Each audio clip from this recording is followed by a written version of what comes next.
नमस्कार, मैं हूं पवन त्यागी। राहुल गांधी भारत जोड़ो यात्रा बीच में छोड़कर एक बार फिर से विदेश यात्रा पर हैं।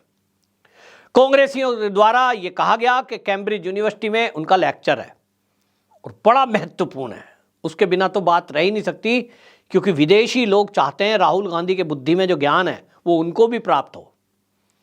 लेक्चर की बातें करी गई और जो उनका सोशल मीडिया है वो सोशल मीडिया से लगातार, देखो एक तो चाय वाला है, उसे तो चाय बेचनी है, ये है पढ़ा लिखा, देखो विदेश में जा रहा है लेक्चर के लिए।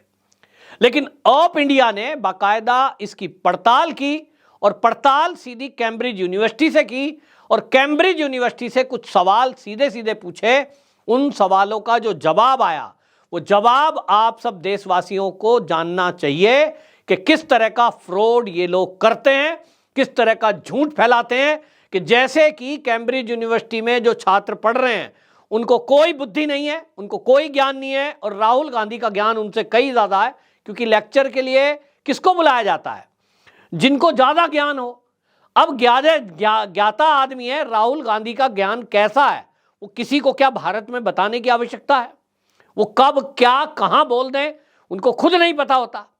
और इसीलिए कैम्ब्रिज यूनिवर्सिटी में बुलाया जा सकता है, इससे मैं मना नहीं करता, क्योंकि पहले भी वो गए हैं।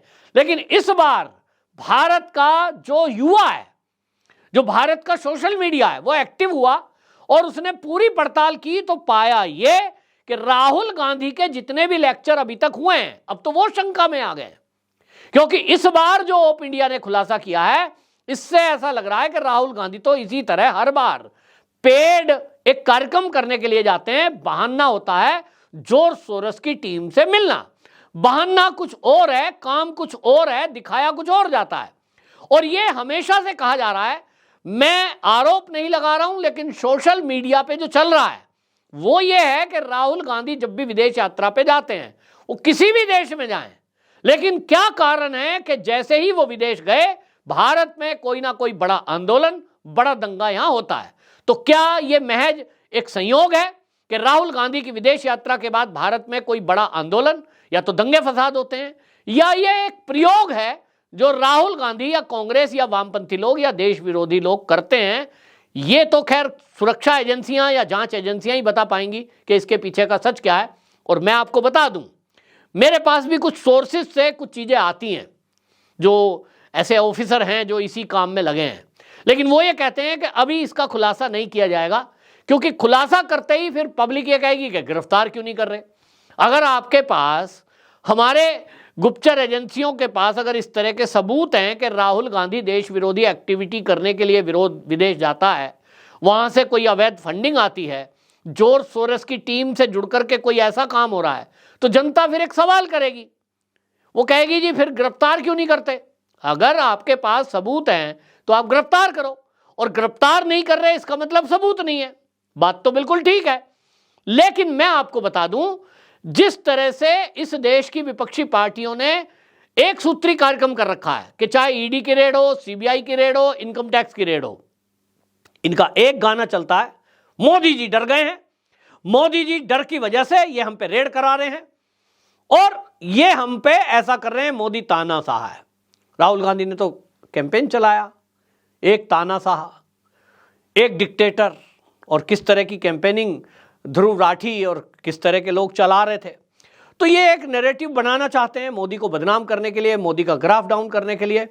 तब सरकार बड़े कदम फूंक फूंक कर रख रही है, क्योंकि उनको हर अगली चाल का पता है। आपको ये मैं बता दूं कि जो ये सोच रहे हैं कि मोदी जी की टीम को कुछ नहीं पता, वो इस भ्रम में ना रहें। आपको मैं पहले भी बता चुका हूं इशारों इशारों में कि भारत के जो भी दुश्मन हैं, भारत का जो बुरा करना चाहते हैं, भारत के विरुद्ध जो षड्यंत्र रचना चाह रहे हैं या रचते हैं, उनका खात्मा करने के लिए भारत की अदृश्य शक्ति जो है, वो जो मैं कहता हूं हनुमान भगवान है, वो अदृश्य शक्ति पाकिस्तान की जेल में घुसकर भारत के दुश्मनों को मार देती है, वो कनाडा में जाकर मार देती है, वो कहीं भी काम कर सकती है। अदृश्य शक्ति तो शक्ति है, जैसे आत्मा होती है, उसको कोई शरीर की जरूरत थोड़ी, आत्मा एक सेकंड में कहीं की कहीं पहुंच जाए। तो जो भारत की रक्षा करने वाली अदृश्य शक्तियां हैं, वो देश के दुश्मनों पर लगातार नजर रखे हैं, और जब उनको लगता है कि अब बिल्कुल अंत हो गया, अब इसका अंत जरूरी है, वो अंत हो जाता है। आपको खबरों में मिलता है कि कल एक आतंकवादी पाकिस्तान में बम से फट गया। किसने मारा? अज्ञात थे जी। ये जो अज्ञात शक्ति है ये भारत में बैठे हुए गद्दारों को नहीं निपटा पाएगी क्या? उत्तर है बिल्कुल आराम से। क्वेश्चन मार्क तो है ही है, लेकिन सरलता भाई। जो अदृश्य शक्ति कनाडा तक पहुंच सकती है, जो पाकिस्तान तक पहुंच सकती है, वो दिल्ली में नहीं आ सकती। निश्चित रूप से होगी, भगवान की शक्ति सब जगह है। तो वो फिर क्यों नहीं करती? क्योंकि ये उस चीज का फायदा उठाएंगे। इन्होंने उठाया है। आप देखिए कांग्रेस को सबसे ज्यादा सीटें कब आई हैं? जब इंदिरा गांधी की आतंकवादियों ने, खालिस्तानी आतंकवादियों के द्वारा, वो उनके जो गार्ड थे उन्होंने हत्या कर दी। उसके बाद आप देखें तो ये कुछ भी कर सकते हैं। और इसलिए एजेंसियों को यह बात पता है कि ये जीतने के लिए, सत्ता में आने के लिए कुछ भी कर सकते हैं। जैसे आपको याद है ना, मुझे नहीं पता सच क्या है झूठ क्या है, लेकिन अरविंद केजरीवाल ने फेमस होने के लिए ऐसा कहते हैं। सच्चाई क्या है मुझे नहीं पता, क्योंकि मेरे पास अभी एजेंसियों ने कोई इस तरह का खुलासा नहीं किया। लोग कहते हैं कि केजरीवाल अपने ही थप्पड़ अपने आप लगवा लेता था। फिर लोग कहते थे अरे देखो इतना बड़ा नेता, देखो इसको बेचारे को थप्पड़ मरवा दिया, ये बीजेपी वाले बहुत खराब है। तो बीजेपी का विरोध हो गया आम जनता में कि देखो ये बेचारा झाड़ू लगाने वाला आम आदमी, बाहर शर्ट रखता है, बेचारा कैसा मफलर पहनता है, गरीब सा आदमी है, इसको देखो बीजेपी वाले थप्पड़ लगवा रहे हैं। क्योंकि कह देता था बीजेपी वाले करवा रहे हैं। आम पब्लिक को बेचारी को समझ नहीं आता। तो मोदी जी ने समझ लिया कि इनको थप्पड़ भी लगा तो भी ये पब्लिक विरोध में हो जाती है, और अगर कोई बम से फट गया अपने आप ही तो क्या होगा। इसलिए मोदी जी ने कई कई गुना सुरक्षा कर रखी है ऐसे लोगों की जिनका यह भरोसा नहीं है कि वो खुद अपने में फट न जाए। तो भैया ये ध्यान रखा जा रहा है, और ये सब चुनाव के बाद इनका हिसाब किताब होगा। मोदी जी ने पहले ही घोषणा कर दी है कि तीसरा टर्म कड़े निर्णय लेने का है। तो निश्चिंत रहिए, ये जो भी गड़बड़ी कर रहे हैं इनको करने दिया जा रहा है, नजर रखी जा रही है, हिसाब रखा जा रहा है। ओप इंडिया की मैं बात कर रहा था जिसने राहुल गांधी का खुलासा किया, बात कहीं की कहीं पहुंच जाती है। उन्होंने क्वेश्चन पूछे जो कैम्ब्रिज यूनिवर्सिटी से, उन्होंने कहा कि उन्होंने बताया कि ये पेड कार्यक्रम है और इसमें भीड़ को जुटाया गया है पैसे देकर। तो ये कार्यक्रम है, उन्होंने सवाल पूछा कॉन्फ्रेंस रूम कब और कितने समय के लिए बुक कराया गया। इनका दावा है ओप इंडिया का कि जब ये पहले बुकिंग हुई है उसके बाद राहुल गांधी का प्रोग्राम बना है। जयराम रमेश जबकि ये कह रहे थे साहब हमें बुलाया जा रहा है। कार्यक्रम के आयोजक कौन थे? क्या कॉलेज प्रशासन ने राहुल गांधी को कार्यक्रम में बोलने के लिए आमंत्रित किया था? कार्यक्रम में कितने उपस्थित लोग थे? एलेना हॉल को बुक करने के लिए आयोजकों ने कितना भुगतान किया? ये उस हॉल का नाम है जहां वो कार्यक्रम है, राहुल गांधी की फोटो आ रही है। इसके जवाब में जीसस कॉलेज ने, वो जो कॉलेज है जहां प्रोग्राम था वो जीसस कॉलेज है कैम्ब्रिज यूनिवर्सिटी का, उन्होंने राहुल गांधी और कांग्रेस के सभी दावों की हवा निकाल दी। कैम्ब्रिज विश्वविद्यालय से संबंध जीसस कॉलेज की प्रवक्ता ने 1 मार्च को ओप इंडिया के सवालों का लिखित में जवाब दिया, जिसमें बताया गया कि जीसस कॉलेज के एलेना हॉल में हुआ कार्यक्रम एक पेड कार्यक्रम था, इसे कॉलेज प्रशासन ने आयोजित नहीं किया। जवाब में लिखा यह बाहरी कार्यक्रम था, कमर्शियल बुकिंग के आधार पर हुआ था, कॉलेज का इस कार्यक्रम के आयोजन और फंडिंग से कोई लेना देना नहीं है। ये ठीक ऐसे है जैसे किसी कॉलेज के प्रांगण में कोई हॉल है, कोई कैंटीन है और आप वहाँ अपना एक कार्यक्रम करना चाहें। मैं भी कई बार गया हूँ यूनिवर्सिटियों के कार्यक्रम में। आप कोई अपना प्राइवेट कार्यक्रम करना चाहते हैं, वहाँ के छात्र बुक, बच्चे आजकल उस तरह से बुला लिए जाते हैं, आपको कुछ पैसे भी मिलेंगे और चाय नाश्ता, आज का डिनर आपका हमारी तरफ से, बच्चे आ जाते हैं, चलिए बैठते हैं। तो इस तरह का ये कार्यक्रम था। अब बात क्या है, तो फिर राहुल गांधी ये पेड कार्यक्रम क्यों कर रहे हैं? वही बात कि इनका असली मकसद कुछ और है। सैम पित्रोदा से मिलकर ये किन से मिल रहे हैं? जो भारत विरोधी अभियान का हिस्सा है, उन्हीं से मिलते हैं। क्या करते हैं वहां जाके? जब भी जाते हैं कुछ ना कुछ भाई करने ही जाते होंगे, कुछ ना कुछ तो मांगने ही जाते होंगे। तो इस बार क्या, मेरे पास जो खबर आ रही है कि इस बार फिर से बड़ा आंदोलन दिल्ली में शुरू होने जा रहा है। एक बार फिर से पहलवान एक्टिव होने जा रहे हैं जो ब्रजभूषण शरण सिंह के विरुद्ध खड़े हुए थे, कुश्ती संघ के विरुद्ध खड़े हुए थे। मेरे पास जो खबरें आई हैं सूत्रों के हवाले से कि वो जो कुश्ती पहलवान की जो 4-5 पहलवान आपने देखी थी, फोगाट और वो क्या थी, साक्षी मलिक, ये ग्रुप बजरंग पुनिया, ये फिर से एक बार दिल्ली में आपको दिखाई दे सकते हैं, फिर से एक बार आंदोलन खड़ा हो सकता है। एक आंदोलन ओल्ड पेंशन योजना, इसको लेकर हो सकता है और इसकी घोषणा दिल्ली, ये जो हिमाचल की सरकार है कांग्रेस की, ये करेगी, लागू करके दिखाएंगे। और पंजाब में भी शायद ये लागू कर दें, जहां जहां कांग्रेस की सरकार है वहां लागू कर दें, फिर ये मोदी पर सवाल उठाएं। मोदी जी ने क्यों नहीं किया, मोदी जी कब कर रहे हैं। एमएसपी पर राहुल गांधी बोल ही चुके हैं, लेकिन दो बड़े आंदोलन ये खड़ा करने की तैयारी है। महिला वोटों को बीजेपी से दूर करने के लिए फिर से महिला पहलवान और पूरा ग्रुप, दूसरी तरफ ओल्ड पेंशन योजना, और तीसरा ये पहलवान वाला गुट चल ही रहा है। इसी बीच कुछ वकीलों को भी इस बात के लिए तैयार किया गया है कि वो ईवीएम के ऊपर सवाल उठाएं, ताकि कल को जब चुनाव के रिजल्ट आए तो वो कहेंगे कि हम तो पहले ही कह रहे थे ईवीएम हैक हो जाती है, ये हैक हो गई, जबकि चुनाव आयोग लाख बार कह चुका कि कोई इसको हैक करके दिखाए। बैलेट पेपर से ये जो चुनाव की मांग कर रहे हैं, इन सब लोगों से मेरा सवाल है कि जब कांग्रेस शासन में बैलेट से चुनाव होता था और फिर वो ईवीएम आई, ये कांग्रेस लेकर आई, पहला जवाब वो कांग्रेस दे कि ये ईवीएम वो क्यों लेके आई। क्या वो सत्ता में आए तो इस ईवीएम को हैक करके आए थे, इसलिए लाई गई? अगर कांग्रेस ने ईवीएम हैक कर ली थी उस समय और इसीलिए वो ईवीएम लाए थे, तो मोदी को भी करने दो, फिर जो शोर मचाता है मचाने दो।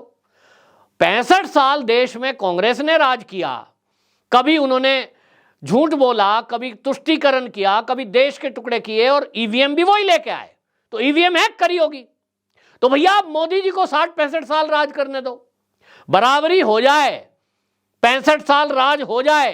देश की आजादी के लगभग 75 साल हो गए, इसमें से 10 काट दो, 65, 5 और काट दो, हालांकि 2-3 साल का ही है अटल वाला टाइम, लेकिन मैं ये कहता हूं 60 साल अगले 2024 में 60 जोड़ दो। इतने अभी मोदी जी और भारतीय जनता पार्टी के शासन करने की आवश्यकता है। उसके बाद बात करना कि बैलेट से चुनाव होगा कि ईवीएम से, तब तक मोदी जी करेंगे और किसी की सुनना नहीं है। ये सुप्रीम कोर्ट जाएं, ये कहीं हल्ला करें। अब इसके लिए मुझे लग रहा है कैंपेन चलाना पड़ेगा काउंटर में कि ईवीएम से कितने लोग चाहते हैं कि वोट हो। हमने, क्योंकि बैलेट से मैंने खुद देखा भाई, बैलेट का जमाना, और अभी भी ग्राम प्रधान के चुनाव होते हैं, हुआ ना पश्चिम बंगाल में, तालाब में पेटियां पड़ी हुई मिली हैं, हमने देखा है ना, ठप्पे लगते हैं खटाखट खटाखट। ये वही चाहते हैं, क्योंकि ईवीएम में तो हो नहीं सकता, पानी डाल के उसको नष्ट नहीं कर सकते, उसकी मेमोरी रहती है अंदर। तो ये बकवास करने वाले लोग हैं, इनको करारा जवाब देने की आवश्यकता है। लेकिन एक अभियान चलाने के लिए ये विदेशों की यात्रा होती है, ऐसा कहा जाता है। सच्चाई 2024 का जो ये चुनाव आ रहा है, लोकसभा चुनाव में मोदी जी तीसरी बार जब प्रधानमंत्री बन जाएंगे, आज मेरी बात नोट कर लो कि राहुल गांधी की एक एक यात्रा का कच्चा चिट्ठा, कब कहां किससे मिले थे, कितने पैसे लिए थे कि नहीं लिए थे, क्योंकि मैं दावा नहीं कर रहा हूं, जैसा मैंने कहा, ये सारा चिट्ठा आपके सामने मोदी जी के तीसरे टर्म के पीएम बनने के बाद सबका सामने आएगा। जो शंकाएं हैं सबका समाधान होगा, लेकिन तीसरी बार प्रधानमंत्री के बाद। और उसके बाद आप किसी को कहने की जरूरत नहीं पड़ेगी कि जो देश विरोधी एक्टिविटी में शामिल हैं या रहे थे, वो सब जेल की सलाखों के पीछे डालो, क्योंकि एजेंसियां इनको एक एक को पकड़ के जेल में डाल चुकी होगी। ये मोदी जी से बड़ा राष्ट्रभक्त मैं नहीं समझता कोई राजनीतिक दल में है। योगी जी वो यूपी में अपनी जगह हैं, वो अलग कैटेगरी है, वो तो वस्त्र से दिखते हैं, कर्म से दिखते हैं, संत हैं। मोदी जी जो बिना भगवाधारी हैं, लेकिन वो भी एक संत और महंत से कम नहीं है। दोनों राम और लक्ष्मण की तरह हैं, और ये दोनों जो है एक महाशक्ति हैं, मैं तो कहता हूं अवतरित हैं। और कोई लोग इसे तंज में कसते हो, लेकिन मैं अमित शाह जी को देखता हूं, वो बिल्कुल इन तीनों में ऐसा फिट होते हैं जैसे कि राम जी के साथ हनुमान जी। जहां लगेगा कि लंका का दहन करना है, कुछ प्रॉब्लम है, कोई असुरी शक्तियां आगे आ रही हैं, वहां अमित शाह को बस फोन कर दो, बता दो, उनकी नजर में आ जाए, समस्या सॉल्व। तो ये तीनों की जोड़ी जो है बेहतरीन काम कर रही है।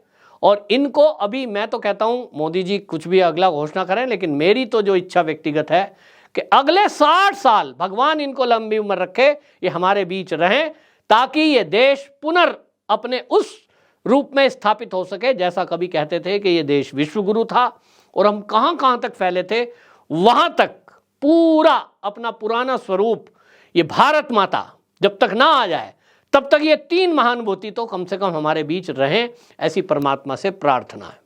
आपकी क्या राय है कमेंट बॉक्स में जरूर बताएं। वंदे मातरम, जय श्री राम, हर हर महादेव।